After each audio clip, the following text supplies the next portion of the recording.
So this is a pleasant surprise. One of the games that I was planning on playing tonight was just not cooperating. But then looking through the horror tag on Steam, I found a game inspired by H.P. Lovecraft. And I am a fan, as I'm sure many other people are. I've actually read many of his stories, not just consumed his content from other people who have made other art mediums, movies, songs, things like that based on his stories, but actually sat down and read his works. And this is inspired by Dagon. Or the game is called Dagon, but I'm very excited to play this. It also looked very nice on the pictures that it gave as options. So if the audio is good or bad, I've already adjusted a little bit, so hopefully it's not too loud, but depending on how this game goes, there might be one or two loud bangs, maybe some roars, maybe some incomprehensible noises.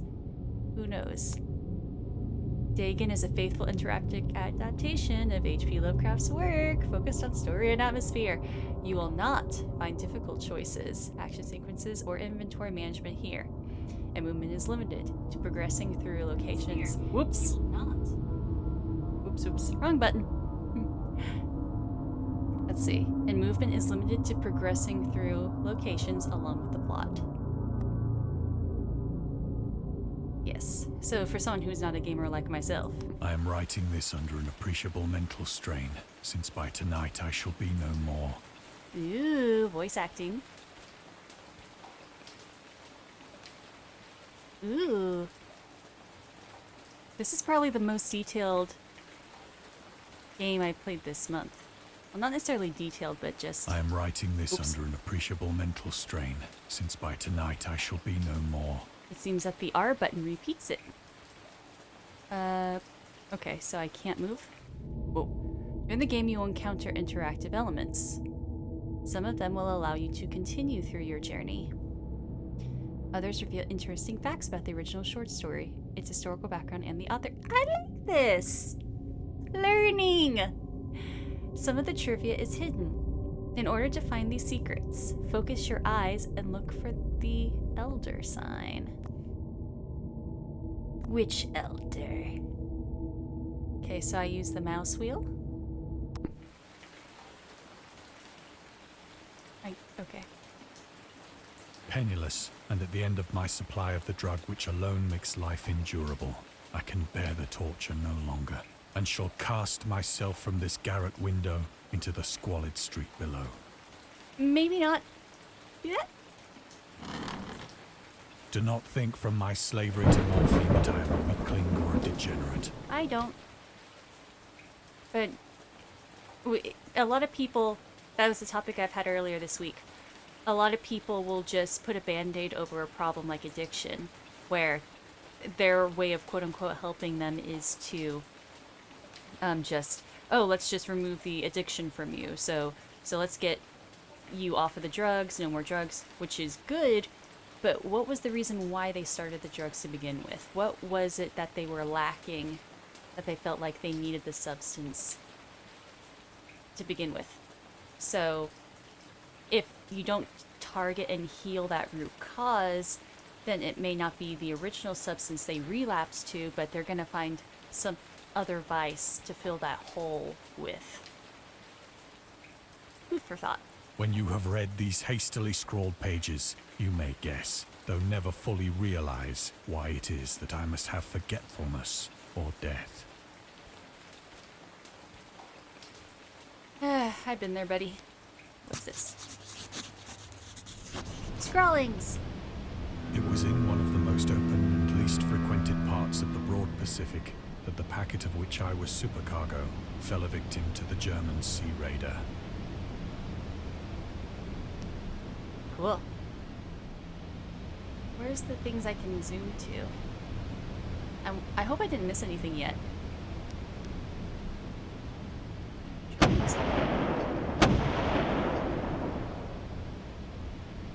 The Great War was then at its very beginning, and the ocean forces of the Hun had not completely sunk to their later degradation,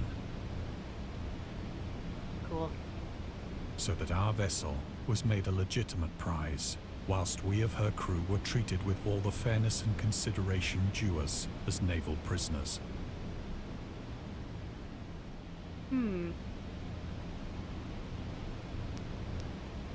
Yes, learning. The Huns. Gotta get my reading voice on. The Huns were Central Asian nomads who established a dominion in Europe and invaded the Roman Empire in the 5th century AD. They were known as brutal, deadly warriors and masters of quick raids who also developed powerful composite bows, lassos, and early siege weapons. During World War I, the British used the word Hun as a synonym for Germans in order to emphasize their brutality. However, the term originated when the German Emperor Wilhelm II gave a speech to his troops on the 27th of July, 1900, before they embarked to China. "Should you ever encounter the enemy, he will be defeated. No quarter will be given. Prisoners will not be taken. Whoever falls into your hands is forfeited." Such as 1,000 years ago, the Huns under their king Attila made a name for themselves, one that even today makes them seem mighty in history and legend. May the name German be affirmed by you in such a way in China that no Chinese will ever again dare to look cross-eyed at a German. The refusal to take prisoners was a clear breach of the laws and customs of war adopted during the First Hague Convention of 1899. Is that pronounced Hague? I don't know. Ajoué. You can read the discovered trivia immediately, or go back to them later. Yay! In the main menu, turn off displaying trivia if you find that the feature distracts you from the story. Nope. Show trivia. This can be changed anytime in the options. Okie dokie.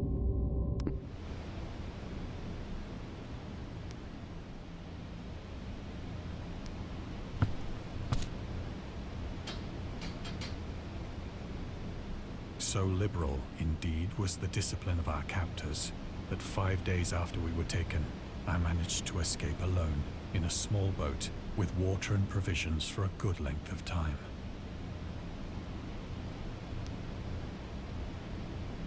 So I haven't been able to zoom into anything.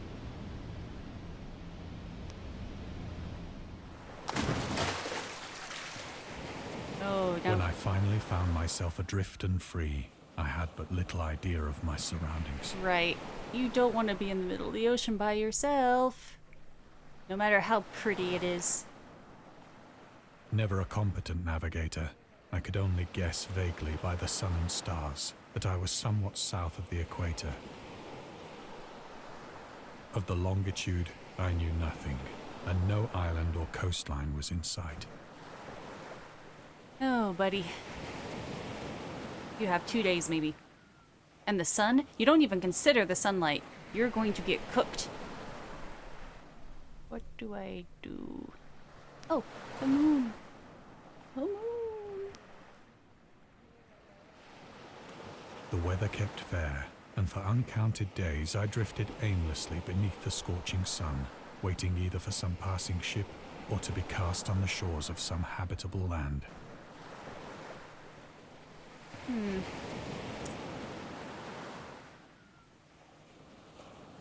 Yeah.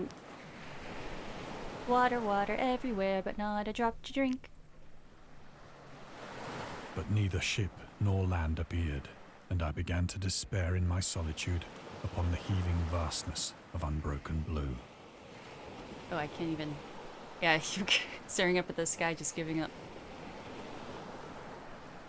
The change happened whilst I slept. Oh, here we go.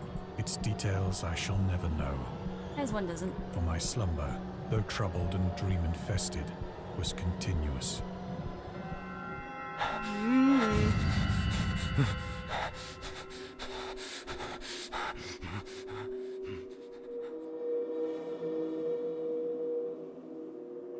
Where's the trivia? When at last I awoke, It was to discover myself half sucked into a slimy expanse of hellish black mire, which extended about me in monotonous undulations as far as I could see. Undulations. Haven't heard that word in a while. And in which my boat lay grounded some distance away. Nothing incomprehensible yet. I'm still comprehending this pretty well. Though one might well imagine that my first sensation would be of wonder at so prodigious and unexpected a transformation of scenery, I was in reality more horrified than astonished. For there was in the air, and in the rotting soil, a sinister quality which chilled me to the very core. Well, you needed to be chilled out after being in that sun for so long. The region was putrid with the carcasses of decaying fish, and of other, less describable things which I saw protruding from the nasty mud of the unending plain. Oh yeah, because this is such... so many years ago. You don't know about the horrors way, way, way, way, way beneath the ocean, do you? Perhaps I should not hope to convey in mere words the unutterable hideousness that can dwell in absolute silence and barren immensity. Yeah. I'm sure plenty have washed up on the shores, but you weren't able to go down that deep. There was nothing within hearing, and nothing in sight, save a vast reach of black slime.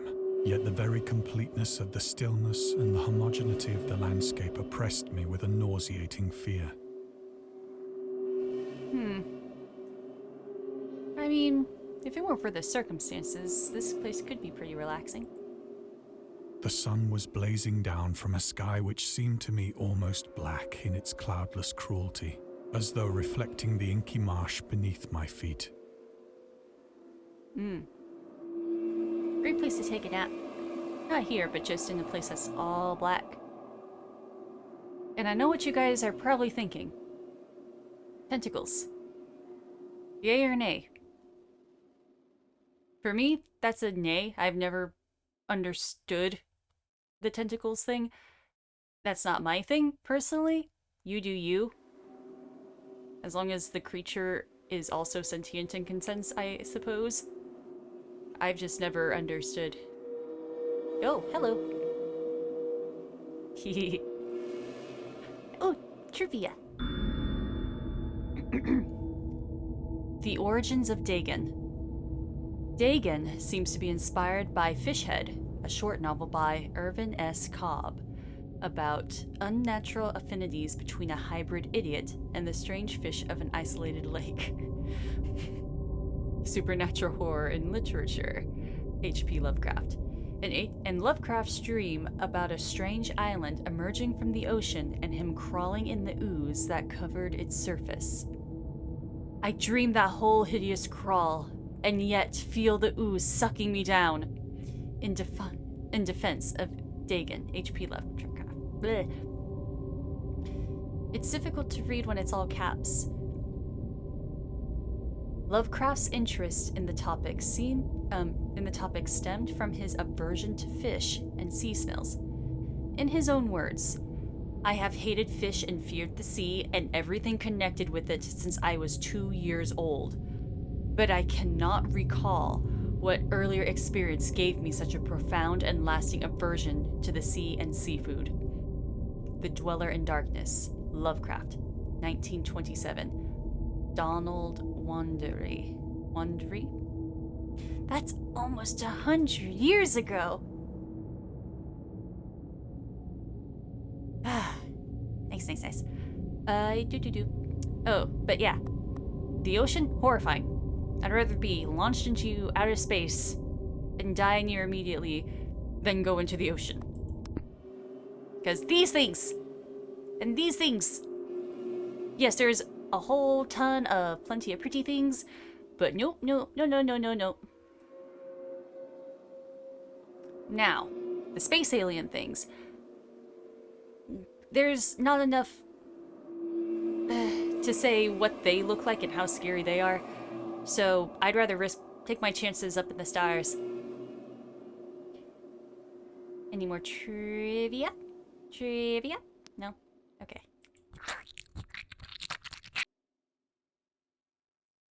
As I crawled into the stranded boat, I realized that only one theory could explain my position. Through some unprecedented volcanic upheaval, a portion of the ocean floor must have been thrown to the surface, exposing regions for which innumerable millions of years had lain hidden under unfathomable watery depths. That's not good. What you said isn't good, and that's not good. Whatever is going on in that distance there. But another thing about the ocean is that there's so much human pollution. It's disgusting.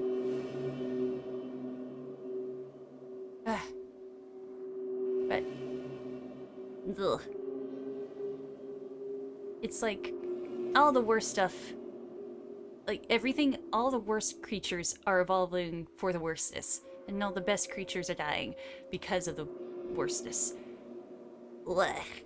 So great was the extent of the new land which had risen beneath me that I could not detect the faintest noise of the surging ocean, straining my ears as I might.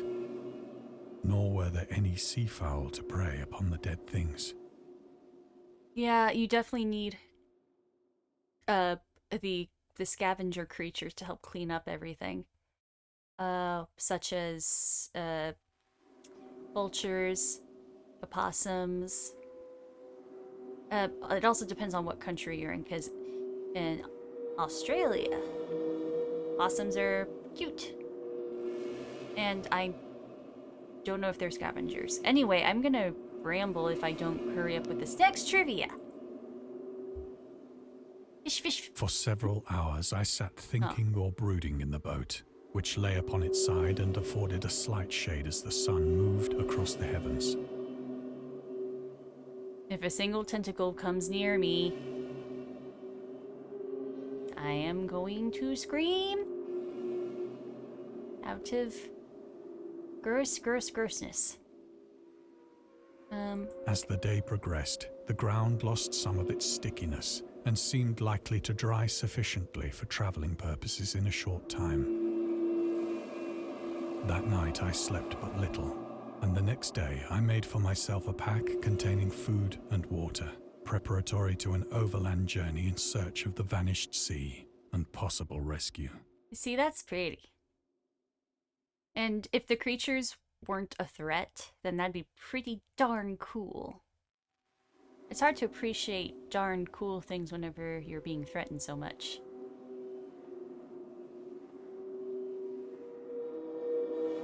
Hello? And where's my... On the third morning, I found the soil dry enough to walk upon with ease.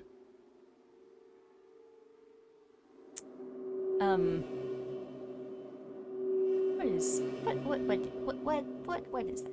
The odor of the fish was maddening, but I was too much concerned with graver things to mind so slight an evil, and set out boldly for an unknown goal. To where no man has gone before? Still...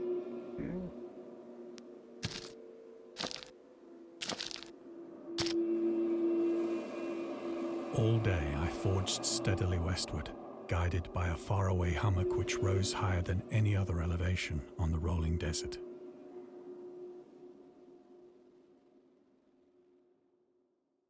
Still comprehensible.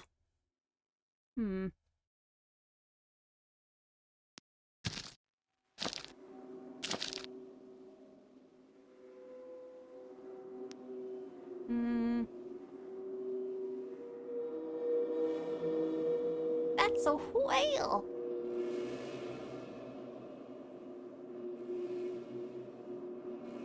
It's a humpback whale! No narration? Trying to add to the atmosphere. But no, not the whale! Give us the water for the whale. Oh, we should probably get out of here before it explodes.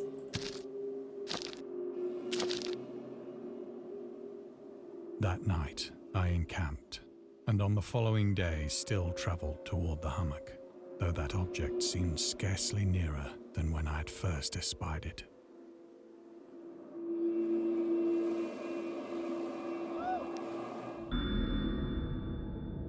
The Horrors of the Ocean.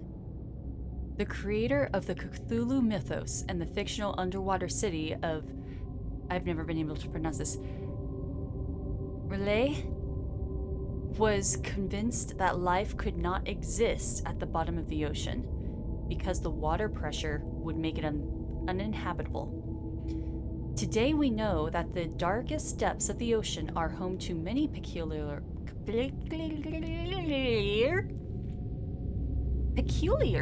organisms. The deepest dwelling fish we have discovered so far, the Mariana snailfish, can live about 8,000 meters. More than 26,000 feet. Who cares about feet? I know some people care about feet, but they'd be very excited to hear about 26,000 feet. Okay. Below the ocean surface, in never-ending darkness, and at hellishly crushing pressures, hundreds of times stronger than those found at sea level. Upon glancing at the modern photos of deep-sea creatures, such as the anglerfish, the fangtooth, or the viperfish, and their truly Lovecraftian characteristics, it's not hard to find some irony in this. And like I was saying before. But yep, we got life everywhere. It finds a way.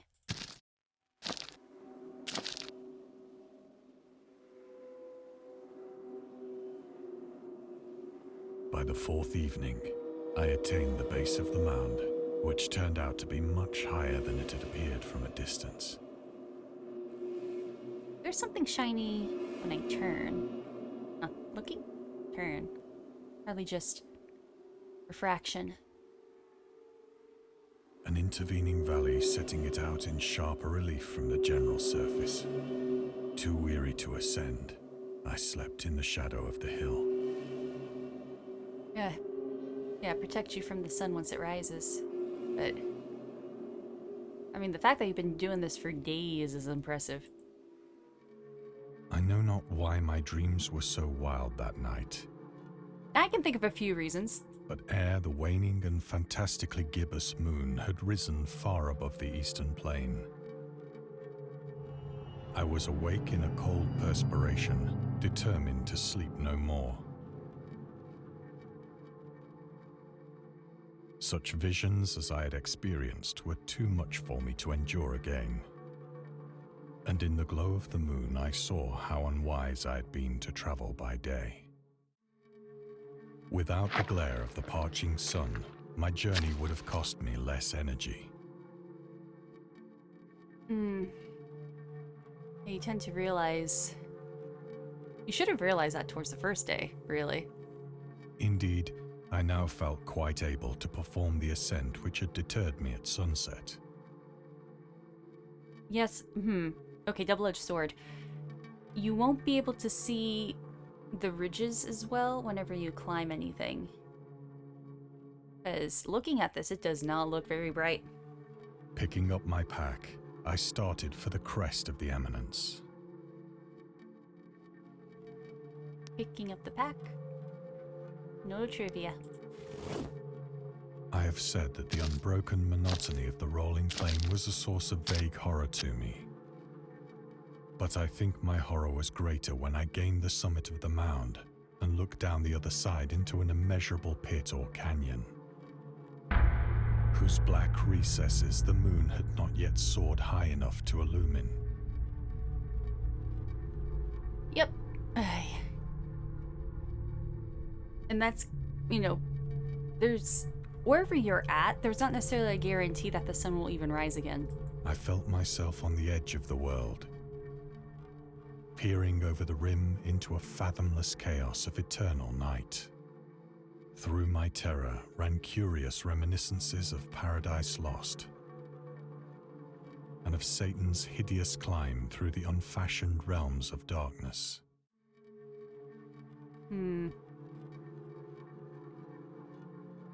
Well,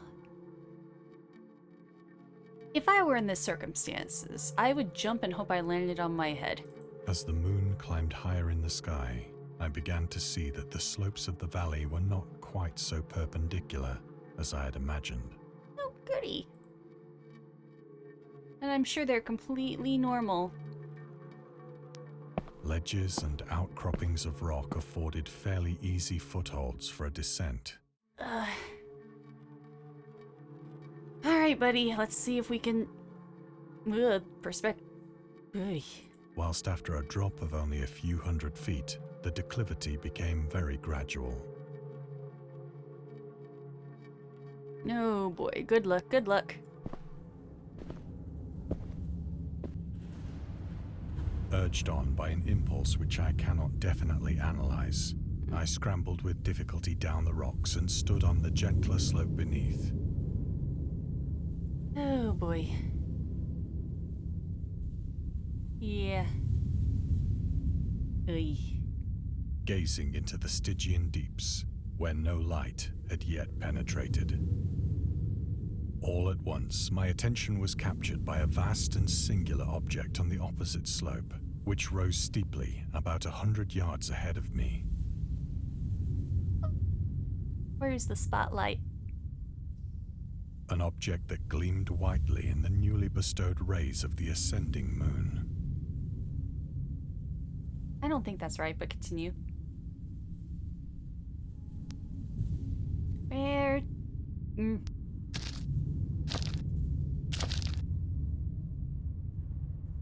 That it was merely a gigantic piece of stone, I soon assured myself. Yes, perfectly carved. But I was conscious of a distinct impression that its contour and position were not altogether the work of nature. A closer scrutiny filled me with sensations I cannot express. Yeah, you're about to express them, aren't you? Where is my trivia? For despite its enormous magnitude, and its position in an abyss which had yawned at the bottom of the sea since the world was young, I perceived beyond a doubt that the strange object was a well-shaped monolith, whose massive bulk had known the workmanship and perhaps the worship of living and thinking creatures. Dazed and frightened, yet not without a certain thrill of the scientist's or archaeologist's delight, I examined my surroundings more closely. Ooh, wait. Did I... Okay, yeah, that's just the light working again. Makes it look like something's moving and hiding in the distance. What else is there that I'm not seeing? The moon, now near the zenith, shone weirdly and vividly above the towering steeps that hemmed in the chasm, and revealed the fact that a far-flung body of water flowed at the bottom, winding out of sight in both directions and almost lapping my feet as I stood on the slope. Across the chasm, the wavelets washed the base of the cyclopean monolith, on whose surface I could now trace both inscriptions and crude sculptures.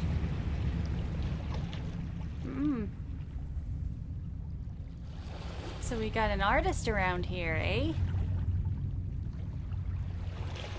Can I pay you an exposure?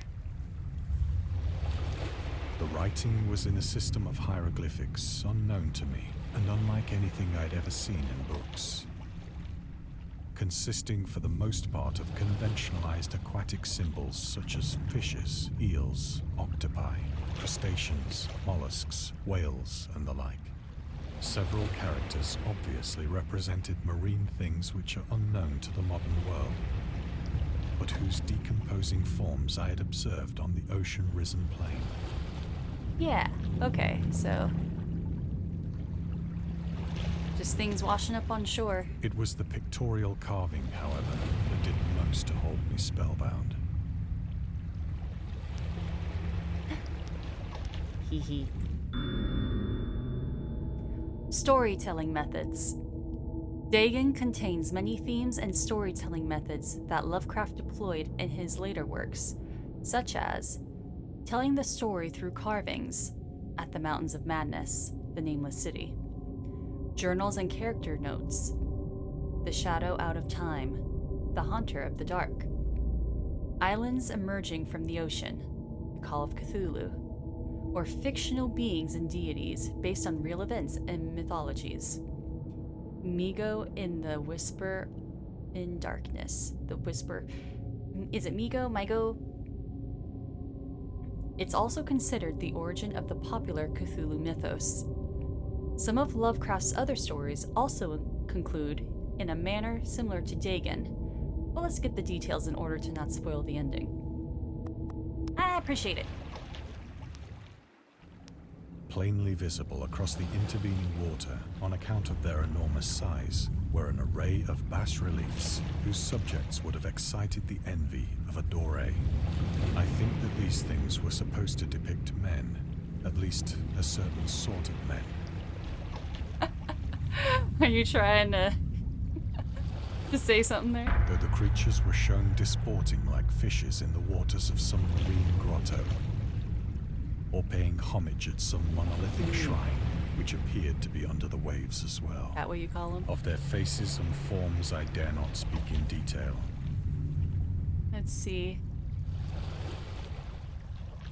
Can kind of see them. For the mere remembrance makes me grow faint. Grotesque beyond the imagination of a Poe or a Bulwer. They were damnably human in general outline, despite webbed hands and feet, shockingly wide and flabby lips, glassy, bulging eyes, and other features less pleasant to recall. Curiously enough, they seem to have been chiseled badly out of proportion with their scenic background. For one of the creatures was shown in the act of killing a whale, represented as but little larger than himself. Oh. We got a big boy over here. I remarked, as I say, their grotesqueness and strange size, but in a moment decided that they were merely the imaginary gods of some primitive fishing or seafaring tribe. Some tribe whose last descendant had perished eras before the first ancestor of the Piltdown or Neanderthal man was born. This is... their art style obviously is much better than the Neanderthal styles.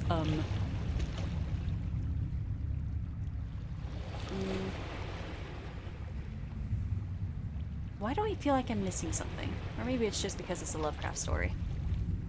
Awestruck at this unexpected glimpse into a past beyond the conception of the most daring anthropologist, I stood musing whilst the moon cast queer reflections on the silent channel before me.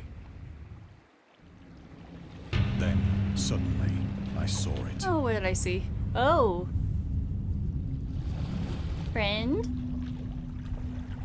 With only a slight churning to mark its rise to the surface, big the friend. thing slid into view above the dark waters. Friend? Inside and loathsome, it darted like a stupendous monster of nightmares to the monolith. You need to work on your glutes and your hips. It's gonna protect your back.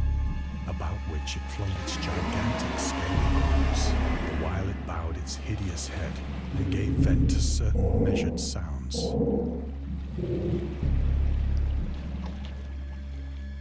I think I went mad then. Me too.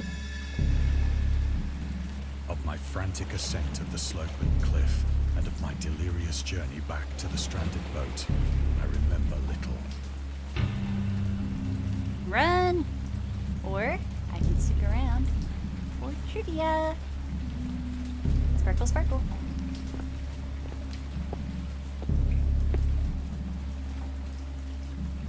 I believe I sang a great deal and laughed oddly when I was unable to sing. That's what I do. It's a nervous habit.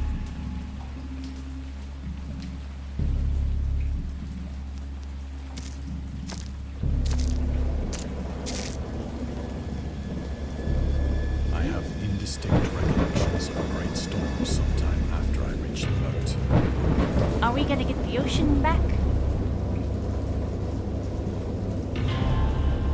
At any rate, I know that I heard pearls of thunder and other tones which nature utters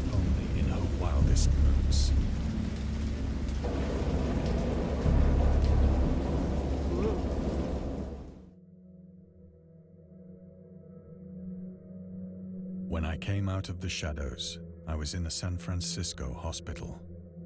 Oh no. No! Brought thither by the captain of the American ship which had picked up my boat in mid-ocean. In my delirium, I had said much, but found that my words had been given scant attention.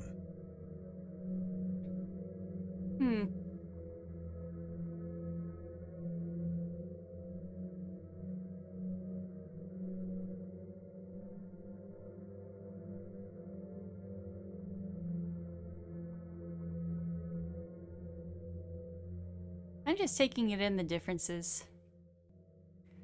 Of any land upheaval in the Pacific, my rescuers knew nothing, nor did I deem it necessary to insist upon a thing which I knew they could not believe.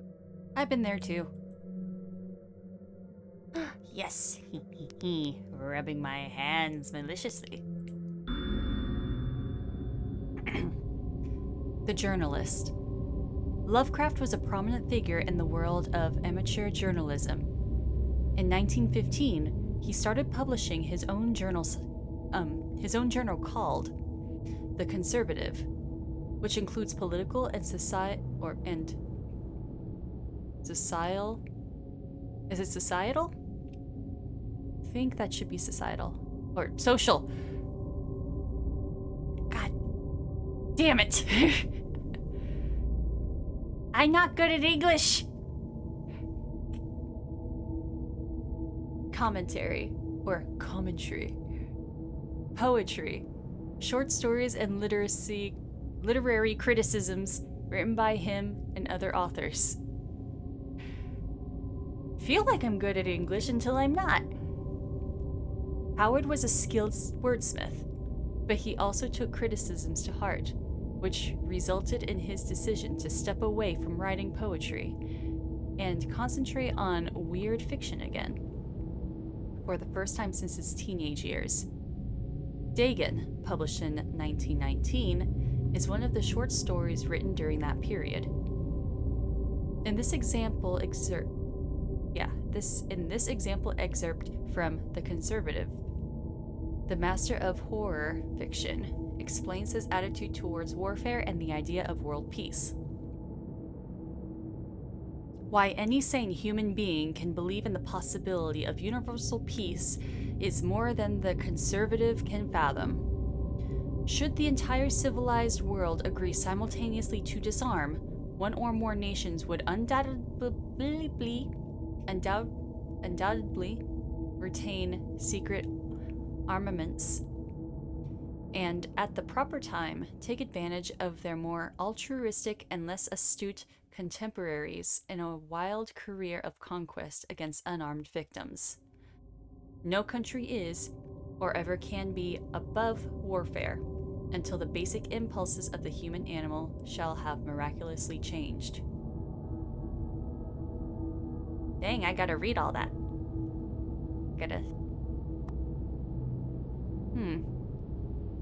Is the entire work on this theme, or is this just a very small excerpt from it?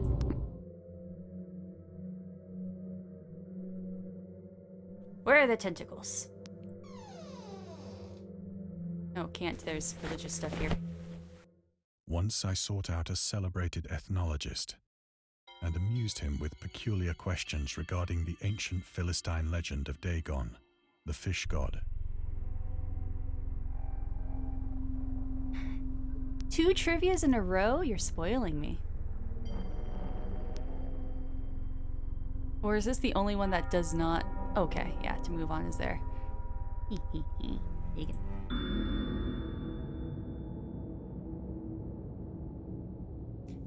Dagon was the main deity of the Philistines. Philistines. Worshipped throughout the Middle East as the ancient god of fertility and crops. In Hebrew, the word Dagon was a common noun for grain. The rulers of Akkad, Mesopotamia, chose him as the patron saint of their war conquests. He also appeared as the judge of the dead in an Assyrian poem and an underworld prison warder in one of the Babylonian texts. My eyes are just... Ugh, everything's all capitalized in my... rubbing my eyes. He is often mistakenly taken for a fish god due to the wrong interpretation of his name, as in Hebrew, the word dag means fish. What's up, Dag? In H.P. Lovecraft's works, Dagon is an underwater deity ruling over the deep ones, a humanoid race with fish traits that resides in the oceans. He is worshipped by a secret cult called the Esoteric Order of Dagon.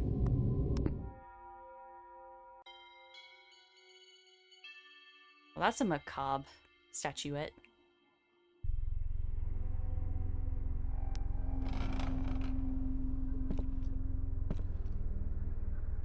But soon perceiving that he was hopelessly conventional, I did not press my inquiries.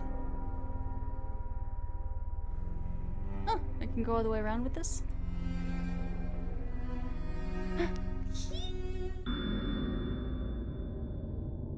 August Derleth and the Cthulhu Mythos.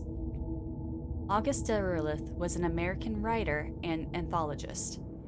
He also befriended Lovecraft and published many of his works through his company, Arkham House. Although he greatly contributed to the popularization of the author's works after his death, he is surrounded by numerous controversies. One of his most questionable decisions involved introducing the good versus evil doctrine. Derleth was a devout Catholic, to the Cthulhu mythos, which contrasted with Lovecraft's views of the world and his approach to cosmic horror. As a result, the author's works are often misunderstood and misrepresented in today's culture. It is also worth noting that Lovecraft was never really interested in creating a mythology, and the term Cthulhu mythos was coined by Derleth after the author left the mortal plane. God, I hate that. I fucking hate it whenever artists of any kind die, whether or not they were good or bad people or had good or bad works, but someone else taking their work and then making it not what it is. Because art is all about interpretation, so it's already in just this abstractness, even if it's super direct. But then you have some asshat coming in and putting his spin on it. And not just art, because just like with that guy in religion has had its spins. And I'm not just talking about Catholicism, Christianity, all that, but all of them, every religion. Everyone's God is different, even if they believe in the same God. Anyway, back to the game.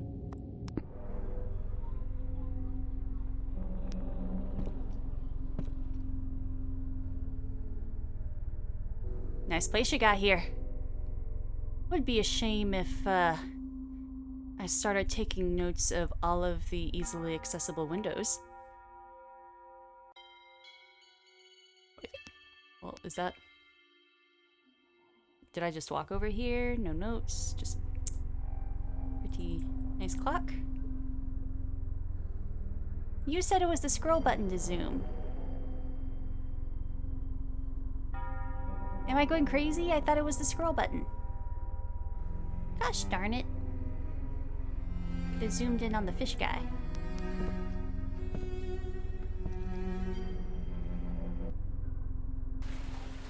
It is at night, especially when the moon is gibbous and waning, that I see the thing. I tried morphine, but the drug has given only transient surcease, and has drawn me into its clutches as a hopeless slave. Yeah. So now, I am to end it all, having written a full account for the information or the contemptuous amusement of my fellow men. We need to get you to meet people of like-mindedness. Definitely, you're obviously emotionally vulnerable, so let's not get you involved with a cult, because they'll prey upon you. But we need to get you open-minded friends who would actually, you know, wants to be there for you, hear you out. As long as you don't use them as an emotional crutch. That's a long topic. Hello. Are you Morphe? Lovecraft on tobacco and alcohol. Lovecraft hated tobacco. Even though he used to smoke when he was 12, in order to look and feel like an adult. In his correspondence with friend Reinhard Kleiner, he claims that he quit as soon as he started wearing long pants.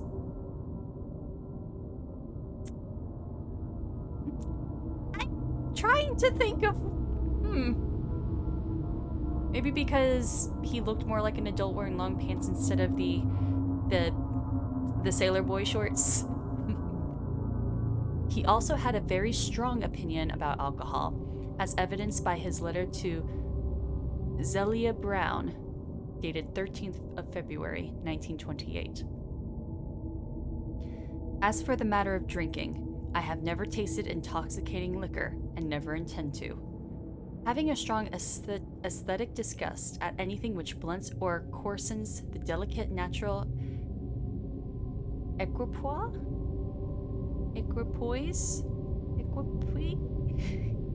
of the evolved human intellect and imagination. This teleprompter doesn't have the pronunciations of those words. Drinking excited my personal repugnance. Hence, I don't drink. Let the herd do what they will. I am rather in favor of prohibition.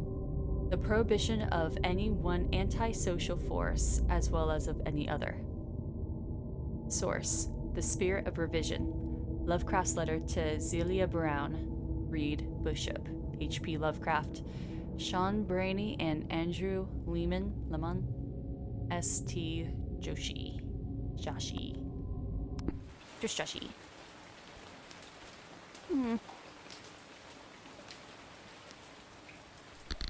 Uh-oh. Often, I ask myself if it could not all have been a pure phantasm. A mere freak of fever as I lay sun-stricken and raving in the open boat after my escape from the German man-of-war. This I ask myself, but ever does there come before me a hideously vivid vision in reply. I cannot think of the deep sea without shuddering at the nameless things that may at this very moment be crawling and floundering on its slimy bed, worshipping their ancient stone idols and carving their own detestable likenesses on submarine obelisks of water-soaked granite. I dream of a day when they may rise above the billows to drag down into their reeking talons the remnants of puny, war-exhausted mankind. Of a day when the land shall sink and the dark ocean shall ascend amidst universal pandemonium. Oh, that's New York.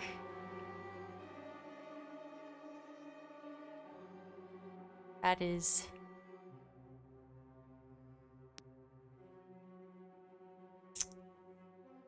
still pretty comprehensible.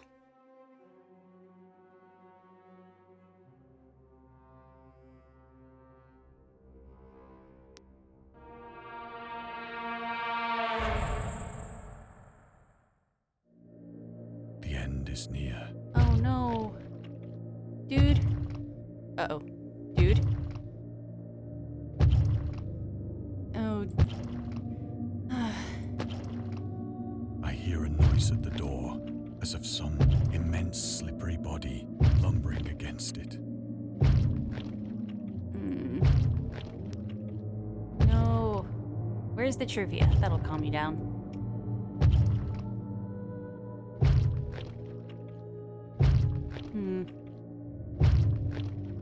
The window would be the better option. You mentioned that at the beginning. Let's a window time. It shall not find me. Oh, maybe you are gonna do that.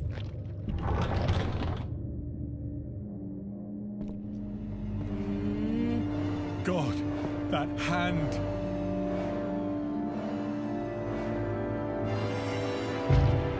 The window! The window!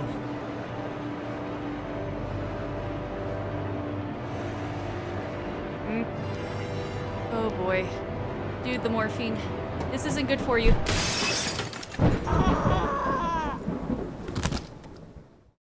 Ooh. Did you land on your head? Thank you for playing. We hope you enjoyed immersing yourself in our little pool of cosmic horror. We'd appreciate if you took a moment to rate Dagon and check out our other games and DLCs. Yay! I don't know why these pictures aren't loading.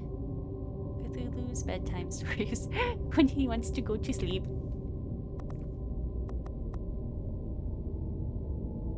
Very good, very good.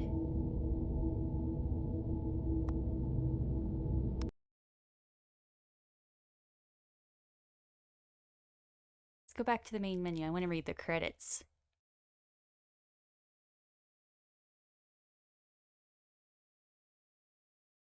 I mean, for a free game, very good.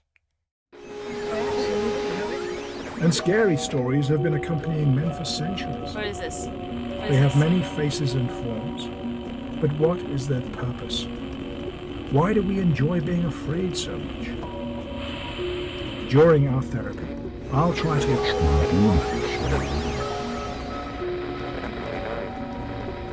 Dr. Emerson's Nocturnes. We'll guide you through all the color. Ooh. Hungry for more? Ooh! On wish list our upcoming collection of horror stories.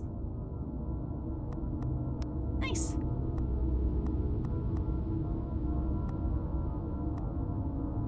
Wait, what was the trivia though? How did I miss it?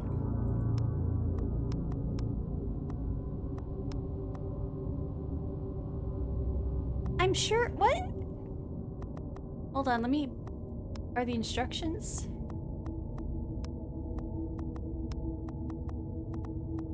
Oh goodness, oh goodness. Dagon the little. Okay, maybe it's in the DLCs. Okay. I'm hoping that's the case.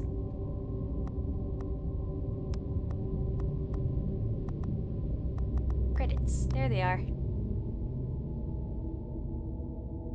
Martin Owen Worm Voice.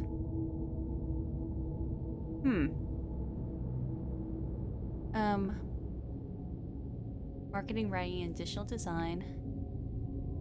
Message Gioni. I don't. Hubert Moroz. I don't know inflections. Translations. Okay, so let's see. Dagon uses both commercial and free assets purchased and found online. Nice. Nice, nice, nice.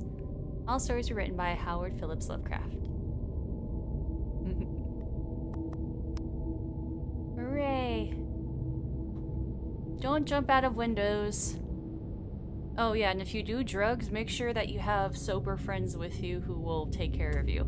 You need to make sure that it's a good time. This is coming from someone who's never done a drug. I just know about them. And definitely do a lot more research than I have.